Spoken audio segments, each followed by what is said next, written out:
على إيقاع محركات لا تتوقف يبدأ الفلاح المغربي يومه، لكن هدير هذه الآلات لم يعد مطمئنا كما في السابق، فخلف كل ساعة عمل فاتورة طاقية أثقلت كاهل الضيعات بعدما تخطى سعر لتر الغازوال حاجز 15 درهما. التوترات الجيوسياسية العالمية أرخت بظلالها هنا.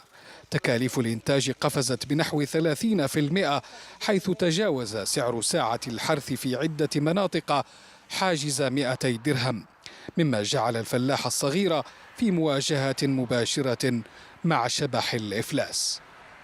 قطار ديال الارض كنا تنحرثوه ب1000 درهم، بالمحرات الكبير بالكوبيا كروب ناضي ب1000 درهم. دابا هاد الساعه ولينا نحرثوه ب2000 درهم، ب2000 درهم باش كنحرثوا، لان شنو السبب ديالها؟ هو الزياده ديال المحروقات. مشيتي تجيب الاسمده كتصيبها زايده، مشيتي كتجيب شي مواد ديال الدواء كتصيبها زايده. أمام هذا الوضع تتجه الهيئات المهنية لمطالبة وزارة الفلاحة بالتدخل الفوري وإدراج الغازوال الفلاحي ضمن منظومة الدعم الحكومي المباشر أسوة بقطاع النقل لحماية ما تبقى من هامش الربح.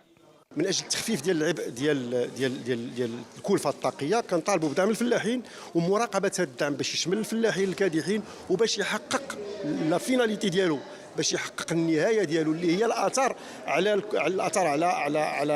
الكلفه ديال العيش ديال المواطنين. المخاوف لا تقف عند أسوار الضيعات، فكل درهم إضافي في تكلفة النقل أو الإنتاج يجد طريقه مباشرة إلى قفة المستهلك، فيما يحذر مراقبون من موجة غلاء قد تضرب أسعار الخضر والفواكه في وقت تترنح فيه القدرة الشرائية للمواطنين. بين ضغط الأسعار الدولية وحتمية الحفاظ على استقرار الأسواق الوطنية، يبقى الفلاح المغربي في انتظار قرار حكومي يعيد التوازن لمعادلة الإنتاج ويقي الموائد المغربية لهيب الأسعار. أنس عياش، الشرق، من إقليم القنيطرة شمال الرباط.